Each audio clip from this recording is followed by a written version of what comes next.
Non veg சமையல் சொந்தங்களுக்கு வணக்கம். இன்றைக்கி அரை கிலோ சிக்கன் எடுத்து ரொம்ப சிம்பிளாக அதே நேரத்தில் செம டேஸ்ட்டாக ரெடி பண்ண போகிறோம். இந்த சிக்கன் சுக்காவில் என்ன ஸ்பெஷல் அப்படின்னா, இதுக்கு வெங்காயம் தேவையில்லை, தக்காளி தேவையில்லை, தண்ணி கூட தேவையில்லை. இப்படி எதுவுமே சேர்க்கலனாலும் டேஸ்ட்டு பார்த்தீங்கன்னா ஃபினிஷிங்கில் அல்டிமேட்டாக இருக்கும். கண்டிப்பாக இந்த மாதிரி ட்ரை பண்ணி பாருங்கள், மிஸ் பண்ணிடாதீங்க.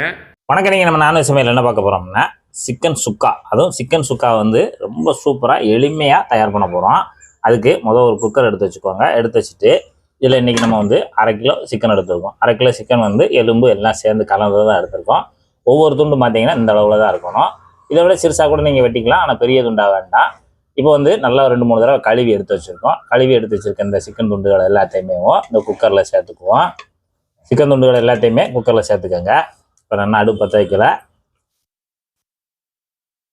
நீங்கள் சிக்கன் பிரியராக இருந்தால் இந்த மாதிரி ஒரு தடவை எடுத்துகிட்டு ஒரு அரை கிலோ சாப்பிட்டு பார்த்தீங்கன்னா அடுத்து பார்த்தீங்கன்னா இதே மெத்தடில் தான் ஃபாலோ பண்ணுவீங்க. அந்தளவுக்கு சூப்பராக இருக்கும். இப்போ சிக்கனெல்லாம் சேர்த்துட்டு ஒரு 1/4 டீஸ்பூனு மஞ்சள் தூள், ஒரு அரை டீஸ்பூனுக்கும் குறைவாக உப்பு சேர்த்துக்கோங்க. அடுத்து பார்த்தீங்கன்னா இஞ்சி பூண்டு பேஸ்ட்டு 2 சேர்ந்து ஒரு 50 கிராம் எடுத்து நல்லா பேஸ்ட் அரைச்சி வச்சுருக்கோம். அதை உள்ளே சேர்த்துடலாம். புதினா மல்லியை கொஞ்சமாக ஒரு கொத்தை எடுத்து இந்த மாதிரி கிள்ளிட்டு உள்ளே சேர்த்துக்கோங்க. அடுத்து ஒரு டேபிள் ஸ்பூனு கடலெண்ணெய், உங்களுக்கு பிடித்தமான எதுனாலும் சேர்த்துக்கோங்க. ஒரே ஒரு டேபிள் ஸ்பூன் போதும், அவ்வளோதான். இப்போ கலந்து விட்டுருவோம். இந்த இஞ்சி பூண்டை எல்லாத்தையும் சிக்கனோட சேர்ற மாதிரி ஒரு தடவை நல்லா கலந்து விட்டுருங்க. இன்றைக்கி முக்கியமான விஷயம் கவனிக்க வேண்டியது என்னென்னா, இன்றைக்கி நம்ம இந்த சிக்கனில் தண்ணி எதுவும் சேர்க்க போகிறதில்ல. தண்ணி சேர்க்காம அவ்வளோதான். இதை மட்டும் போட்டு கலந்து விடுங்க. எப்போ சிக்கன் வேக வச்சாலும் தண்ணி வச்சு வேக வைக்க வேண்டாம். ஏன்னா சிக்கனில் இருக்க தண்ணியை இறங்கி அதுவே வெந்து வந்துடும். அதனால் நல்லா கலந்து விட்டுட்டு இப்போ ஒரு மூடி போட்டுக்கலாம். இப்போ ஒரு குக்கர் மூடி போட்டு லாக் பண்ணிவிட்டு ஒரு விசில் அடித்த உடனே அப்படியே வச்சுருங்க. தன்னால் ப்ரெஷர் குறைஞ்ச உடனே நம்ம திறந்துக்கலாம். இப்போ நம்ம சிக்கனை வேக வச்சுருக்கோம். அதுக்கடையில் சூப்பரான ஒரு சிம்பிளான மசாலா ஒன்று ரெடி பண்ணணும். அதுக்கு ஒரு கடாயை எடுத்து அடுப்பில் வச்சுக்கோங்க. அடுப்பில் வச்சுட்டு ஒரு 2 டீஸ்பூன் மட்டும் உருட்டு மல்லி சேர்த்துக்கோங்க. மிதமான சூட்டில் வச்சுக்கோங்க அடுப்பை. அடுத்து 1 டீஸ்பூன் சோம்பு, 1 டீஸ்பூன் சீரகம், 1 டீஸ்பூன் மிளகு. அடுத்து பார்த்தீங்கன்னா காரத்துக்கு ஒரு 5 காஞ்ச மிளகா எடுத்து வச்சுருக்கேன். நீங்கள் காரத்துக்கு தகுந்தாப்புல எடுத்துக்கோங்க. இன்றைக்கி நம்ம எடுத்துருக்கக்கூடிய சிக்கன் அரை கிலோவுக்கு தகுந்தாப்புல நம்ம மசாலா ரெடி பண்ணுறோம். இது 1 டைம் போடுற மாதிரி. அடுத்து பார்த்தீங்கன்னா 4 கிராம்பு, 3 ஏலக்காய், சின்னதாக ஒரு துண்டு பட்டை. இந்த அளவுக்கு போதும். இந்த கரம் மசாலா ஒரே ஒரு இலை, சின்ன இலை, பிரிஞ்சி இலை, அவ்வளோதான். இது எல்லாத்தையும் நம்ம மணக்க வறுத்துக்கலாம். மசாலா மணத்துருச்சு. நல்லா மணத்த உடனே இப்போ ஸ்டவ் ஆஃப் பண்ணிவிட்டு இதை நல்லா கம்ப்ளீட்டாக ஆற வச்சுட்டு மிக்ஸி ஜாரில் போட்டு நல்லா பொடி பண்ணி எடுத்துகிட்டு வந்துடலாம். இப்போ ஒரு விசில் அடித்து கேஸ் எல்லாம் ரிலீஸ் ஆகிடுச்சு.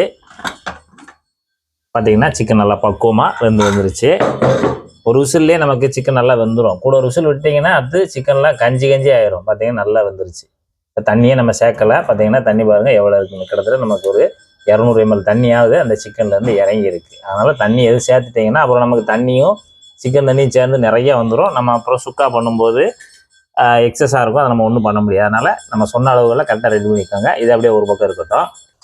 அடுத்து ஒரு இரும்பு கடாயை எடுத்து அடுப்பில் வச்சுட்டு பற்ற வச்சாச்சு. ஒரு டேபிள் ஸ்பூனு கடலெண்ணெய், நல்லெண்ணெய் எதுனாலும் சேர்த்துக்கோங்க. இப்போ எண்ணெய் சூடான உடனே கருவேப்பிலை ஒரு 2 கொத்தை உருவி உள்ளே சேர்த்து விட்ருங்க. அடுத்து நம்ம மசாலா, சிறப்பு மசாலா ஒன்று பொடி பண்ணி வச்சுருக்கோம்ல, அதை உள்ளே சேர்த்துடலாம்.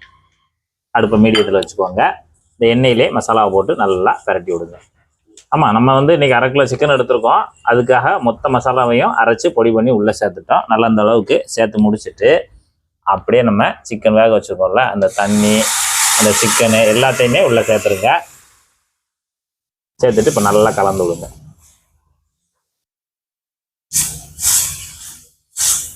இப்போ ஏற்கனவே நம்ம இஞ்சி பூண்டு பேஸ்ட் எல்லாத்தையுமே நம்ம அந்த சிக்கன்லேயே போட்டு வேக வச்சுட்டோம். இப்போ மசாலாவை போட்டு அந்த எண்ணெயில் ஒரு நிமிஷம் மட்டும் லேசாக அப்படி மீடியமான ஹீட்டில் ஒரு பரட்டி விட்டுட்டு நம்ம ஏற்கனவே சிக்கன் வேக வச்ச அந்த தண்ணி, அந்த சிக்கன் அதை மட்டும் சேருங்க. வேறு எதுவும் சேர்க்க வேண்டாம். சேர்த்துட்டு நல்லா கலந்து விடுங்க. இப்போ மசாலா ஆல்ரெடி நமக்கு கறி வெந்துருச்சு. இப்போ மசாலாவோட சேர்த்து நம்ம வேக விடணும். வேக விடும்போது அந்த கறியில் மசாலா ஓட்டணும். அதுக்காக தான் நம்ம அப்படியேவும் சுக்கா மாதிரி ஆகுறதுக்காக நல்லா போட்டு பரட்டி விட்டுக்கிட்டே இருங்க. அப்பப்போ முக்கியமான விஷயம், இந்த சுக்காவுக்கு வெங்காயம் தக்காளி எதுவுமே தேவையில்லை. சாட்டா, அதாவது சிக்கன் பிரியர்கள் வந்து நிறைய சாப்பிட்ணுன்னு நினச்சிங்கன்னா இந்த மாதிரி ஒரு மெத்தடை ஃபாலோ பண்ணுங்கள். நல்லா நிறைவாக இருக்கும், மன நிறைவாக இருக்கும் சாப்பிட. நல்லா கலந்து விட்டுக்கிட்டே இருங்க. சிக்கன்லாம் நல்லா மசாலா சேர்ந்து வெந்து வரட்டும். அப்பப்போ நல்லா பிரட்டி கொடுத்துக்கிட்டே இருங்க. இப்போ சிக்கன் நமக்கு கிட்டத்தட்ட ஒரு 10 நிமிஷமாக நமக்கு அப்படியேவும் அந்த மசாலாவிலே வந்துட்டு இருக்கு. மீடியமான ஹீட்டில் பார்த்தீங்கன்னா நல்லா பக்காவாக அந்த மசாலா அந்த சிக்கனு நல்லா இந்த மாதிரி கோட்டிங் ஆகி அருமையாக உதிரியாக சூப்பராக ரெடி ஆகிட்டு இருக்கு. இப்போ நமக்கு அருமையான ஒரு சிக்கன் சுக்கா சூப்பராக ரெடி ஆகிருக்கு. வெங்காயம் தக்காளி இல்லாமல் சூப்பராக ஒரு மசாலாவை போட்டு அருமையாக தயாராகிடுச்சு. இப்போ நம்ம ஸ்டவ் ஆஃப் பண்ணிவிட்டு சாப்பிட ஆரம்பிச்சிடலாம். நல்லா மசாலா கோட்டிங்கோட.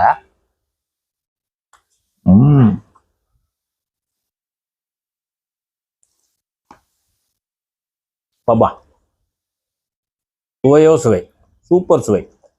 ஒரு வெங்காயம் தக்காளி இல்லாமல் டேஸ்ட் இப்படி எடுக்க முடியுமான்னா செம்மையாக எடுக்க முடியும். இதே மாதிரி இதே மெத்தடில் நீங்களும் செய்யுங்க. கண்டிப்பாக சூப்பர் சுக்கா சிக்கன் சுக்கா ரெடி ஆயிரும். சாப்பிட்டு பார்த்துட்டு எப்படி வந்துன்றதை கமெண்ட்டில் சொல்லுங்கள். நன்றி, வணக்கம்.